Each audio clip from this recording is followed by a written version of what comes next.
di medyo naunsyami. Dahil nga sinabi ng Supreme Court ay, naku, unconstitutional at maraming senador ang nagpasya na sumunod, na nararapat lamang sumunod sa desisyon ng Korte Suprema na nararapat lamang.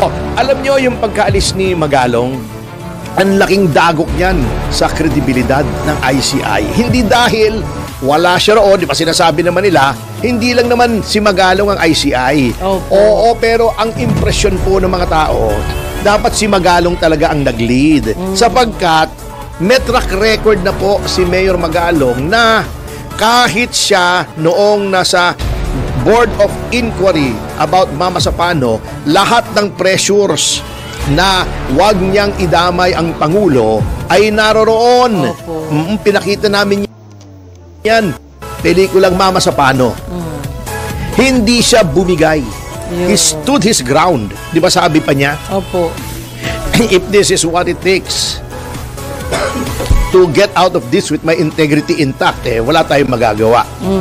Kahit hindi niyo na ako i-appoint na Chief PNP, walang kwenta sa akin basta ilabas ko ang katotohanan. At hindi siya bulag. Hindi siya bulag. Kaya nga noon sabi ko, di ba, natatakot ba kayo kay Magalong? Ba, in-appoint ba? Okay naman pala. Mukhang nagbabago na si... Pinatikim lang, 2 araw lang. Si Pangulong Marcos. Baka gusto na nga niyang magkaroon ng honest to goodness effort to rehabilitate the family name. Mukhang natauhan na, hindi pa pala. Ayun. Sorry po, Mr. President, at umasa ako ng malaki sa inyo. Nabudol na naman for the second time. Alam mo, grand plan nila yan Alam mo yon, na yan ay, alam nyo, ito nakikita ko dyan baka malisyoso lang ako. Sana hindi. Kasi di ba, malaking setback ng Supreme Court. Kasi ang talagang plano ay to knock VP Sara Duterte out of contention for the presidency sa 2028. Ang pang nandyan yan si Sara, walang pag-asa kahit sino. Lalo na si Rizon Tiveros. Laging kulelat nga yun sa mga senador anyway, di medyo naunsyami. Dahil nga sinabi ng Supreme Court ay, naku, unconstitutional at maraming senador ang nagpasya na sumunod, na nararapat lamang sumunod sa desisyon ng Korte Suprema na nararapat lamang. Opo. Lahat, di ba? 5 lang ang hindi bumoto. Yung mga nag-aral sa One Ball University, yun lang. Anyway, di may problema. Then lumabas yung flood control. Ewan ko kung bakit biglang lumabas yan. From BBM himself. Kaya yun yung unang-unang pagkakataong muntik na ako maniwala na sincere na siya. Oo, pero mo, siya nag-expose ba? Okay, itong Pangulong to mukhang natauhan na Oo, and then, so anong nangyari? Saan mo ngayon kukunin yung panuhol mo sa mga nasa House of Representatives na pumirma ng panibagong impeachment pagdating ng February 6, 2026? Di nawala na ng source. So may problema, pero mukha yata dinidiskarte nila diskarte nila nakita ko, di ba? Ang galit ng mga tao. I-diffuse natin, gawa tayo ng ICI, pakita natin na nakikinig tayo sa oposisyon. Okay. Truth Commission, basically. Yan, August 18, 2025 pa, yan na ang panawagan namin. Opo. Oo, nagulat nga kami nung biglang sumunod Okay. Okay. Pagkatapos, nag-imbestiga na si Senator Marcoleta. Kaso mo, hindi nila gusto yung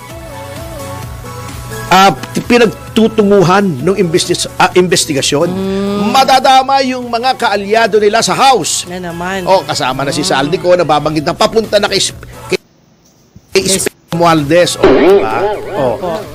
Anong ginawa nila? Nagku sila sa Senado.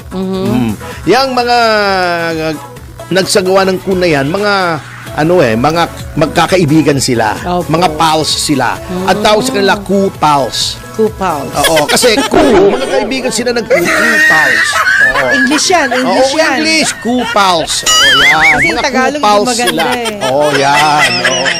Okay. So, napalitan. Hindi lamang si Chis Escudero, 2 abogadong pinalitan. Senate President, sapagkat nakakaintindihan sila ni Marcoleta, hindi dahil magkakampi sila, ngunit pareho silang abogado. Yes. Pareho ang trend of thought nila. Pinalitan yon ni the most distinguished alumnus ng One Ball University. Magaling yun. Na alumnus ng One Ball.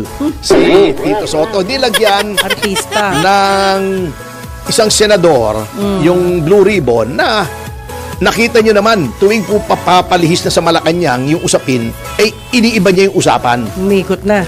O ano nangyari? Ito ang nagulat ako dyan, ha. Kaya tingin ko meron na namang dinidiskarte ang administrasyon. Ang daming sinabi ni Diskayang mga congressmen. Okay. May mga sinabi rin yung si Alcantara at si Hernandez ng mga senador. Opo. Bakit yung mga senador lang ang finreach yung account, si Jinggoy at saka si Joel Villanueva? Bakit ang iniimbestigahan lang mga senador? Si Jinggoy, si Joel Villanueva, saka si Cheese. Hindi ba ang daming sinabing congressman? Bakit sa dami ng sinabi ng congressman, si Saldico lang? Mukhang si Saldico na sineset up nilang sacrificial lamb. Merong sacrificial lamb sa Senado na si Diskaya, si Saldico sa House. Ayun. Baka tapos pinalitan nila yung speaker para kunyari, nakikinig sila sa sigaw ng taong bayan. Pero yun din yun Huwag mo sabihin mag-iibang takbo dahil si Boji D. Nananaginip tayo. Ano ang ginagawa nitong mga taong ito? Opo. Patungo sa next impeachment. Since ang DOJ ang nag-iimbestiga, ito mo naman, pambihira naman, ito mo, ang tirada nila, kitang-kita nyo yung galawan, ang kakasuhan lang daw ng NBI ay si Cheese Escudero, yan, kita mo naman, Saldico. Sa dinami-dami ng congressmen, dalawa lang ang kakasuhan, si Saldico at saka yung babae, si Mitch Kahayon Uy. Yun lang ang kakasuhan sa dami. Ang daming sinabi, di ba? Opo. Ni Diskaya, Bago si Cheese Escudero, Joel Villanueva, Jinggoy Estrada. Sinama pa si Bong Revilla para sabihin hindi lang yung incumbent. Bakit at itong 4 na incumbent na ito? Para meron silang panakot na etong mga to yung mga anti-impeachment Di ba? Etong tatlong to. Meron silang leverage laban sa mga senador na ito. Kita mo, ang mga nirekomendahan, dalawa lang congressmen bukod kay Saldico, si Beng Kahayon, bago may Beng Ramos, may alias Mina. Wala, puro mga DPWH na to, di ba?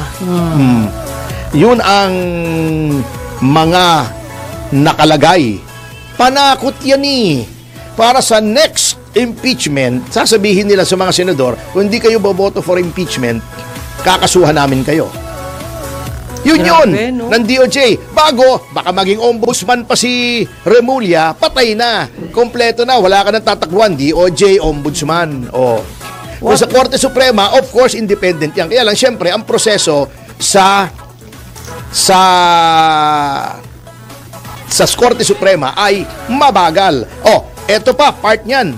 Kita mo, di ba sinasabi ko, gagawin niyang leverage laban sa mga senador. Opo. Para sa susunod na impeachment trial. Bumanat na yung kanilang hitman ng Malacanang sa Senado, si Lacson.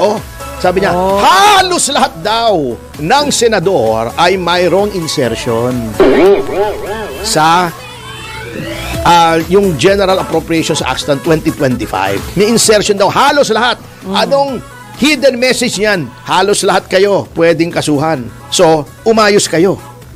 Sumunod kayo sa Malacanang sa impeachment. Yun ang naiisip ko kasi kitang-kita nyo yung galawan Parang chess yan Dapat ilang moves ahead ka di ba? Di ba? Ayan na Bago ito mismong yung ating favoritong congressman sa ngayon, si Terry Ridon, si Boy Bombolias. Ay, teka muna, parang pumapalag na rin yata. Bakit daw yung mga link sa Malacanang noong flood control, yung floodgate, ay parang binubura? Diba? Nagsalita na siya, Bakit daw yung isang undersecretary, yung si Trigve Olaivar, Trigve Olivar Oh. na nagsabing humingi daw ng 15% para sa isang mataas na opisyal ng Malacanang. Bakit daw hindi kasama sa mga nirekomendang kasuhan? Yun na. Bakit selective? O yun na, yan na ang nakikita niyan. O, di ba? Siya ay nakakahalata na rin. Kaalyado nila ito, ha? Nung una, di ba? Ang walang ginawa ito, kundi, magsangkot ka ng senador. Isangkot mo si Duterte, di ba? Pinipilit si Vizcaya. Pinipilit. O, nakakahalata na rin siya. O, maigi naman, kasamang Terry. Kaibigan natin yan. Nagigising siya. Oo. Nakakahalata na rin siya na parang may kino-cover up na meron ng narrative. Ito lang ang mga kasuhan nyo. Lalo-lalo na yung mga senador, takutin nyo para ang ibig sabihin yan, pag hindi kayo umayos, hindi kayo umayos sa impeachment, natatandaan, parang sinasabi ng malaki, mga senador, natatandaan nyo ba nangyari kay Enrile, kay Jinggoy, kay Bong? O, di ba, nakulong sila kahit mga senador sila? O, yan ang mangyayari sa inyo kung Grabe hindi kayo umayos naman sa impeachment. Diyan nakikita ko na yung pagtutubuhan nitong investigasyon na to. Yan tinanggal si Magalong sapagkat siguro nakita nila na talagang hindi uubra yung mga style na ganyan kay Mayor Magalong. In other words, attorney, bigay na natin sa kanila Pilipinas. Yun yata gusto nila. Bakit wala pinapahaba pa? Kamote na yan. Wala na Pinapahaba nyo pa yung proseso. Inyo na. Nung Kayo tinanggal na. si Cheese, Kayo na tinanggal si Marcoleta, tinanggal si Magalong, Ano pa? Lamnadis. Wala nang eleksyon. Wala lang. At sa notang yan, mga kasama, ay magbabalik ang Yes, Yoto Pasyo. Magpapatuloy ko na yan daw dinala na male-maleta na bilyon. Kung ikaw, mga 3 billion daw yata or something. Opo. Parang daang taon yata ang aabutin. Kung ikaw ay gagastos man ng 1 milyon isang araw, Okay. daang taon bago maubos yung 3 bilyon. Alam nyo, eto lang kagabi ako'y, kasi talagang ganito lang naman tayo, tinatawanan natin. Kaya lang, talagang mabigat sa loob natin. Yes. Yung ginagawang pagnanakaw na yan. Hindi ko naman malaman, may kaya na naman sila antimano. Mayaman na sila. Bakit pa? Alam mo, dapat itong basahin nila kung sila ay magbabasa ng Biblia. Itong Lucas 12, ang talata ay 15 hanggang 20. Opo. Sabi dito, at sinabi niya sa kanilang lahat, mag-ingat kayo sa lahat ng uri ng kasakiman, sapagkat ang buhay ng tao ay wala sa dami ng kanyang kayamanan. Pagkatapos, isinalaysay ni Jesus ang isang talinhaga. Isang mayaman ang umani ng sagana sa kanyang bukirin. Kaya't nasabi niya sa sarili, ano na ang gagawin ko ngayon? Hindi hindi si BBM to. Anong gagawin natin? Hindi yun. Wala na akong paglalagyan ng aking mga ani. Alam ko na. Ipagigiba ko ang aking mga kamalig at magpapatayo ko ng mas malaki. Doon ko ilalagay ang aking ani at ibang ari-arian. Pagkatapos ay sasabihin ko sa aking sarili, marami ka nang naipon para sa mahabang panahon. Kaya't magpahinga ka na lamang, kumain, uminom, at magpakasaya. Yun ang sabi ng mayaman, di ba? Ito naman ang sabi ng Panginoong Diyos. Ngunit sinabi sa kanya ng Diyos, hangal! Kanino ngayon mapupunta ang mga inilaan mo para sa iyong sarili? Ganyan ang sasapiti ng sinumang nag-iipon ng kayamanan para sa sarili, ngunit dukha naman sa paningin ng Diyos. Di ba? Kasi aanhin mo yan, di ba? May karugtong yan, attorney. Oo. Tapos na ba? Alin? Tapos na yung Hindi, di ba sabi sa kanya, magpakasaya ka. Opo. Di ba? Opo. Bukas ay papanaw ka na. Ayun. Anong silbi Opo. nung naipon, di Pero, ba? attorney, bago mangyari yan, ipamigay mo na ang tagi-1 milyon sa bawat Pilipino. Hindi solusyon yan. Hindi ba? Magkakaroon ng inflation eh. Ay, ganun? Hindi solusyon yung pagbibigay talaga Ay, eh. ano dapat? Hindi. Pagandahin mo yung bansa, kalye, edukasyon. Kasama na yun. Ibig sabihin, hindi direkta. Okay. Oo. yung long-term na infrastructure. Ayun. Katulad ng ginagawa ng Singapore, ng Malaysia, di ba? Ng Pwede, China. Oo. At yun ang tatandaan po natin doon sa sinasabi sa Lucas. Ayan. Hindi po si Lucas Bersamin yun, sige ha? po, sige po. Baka Okay. magkamali kayo. Ito pa, ha? Okay. Sinasabi naman sa Mateo 6, ang talata ay 19.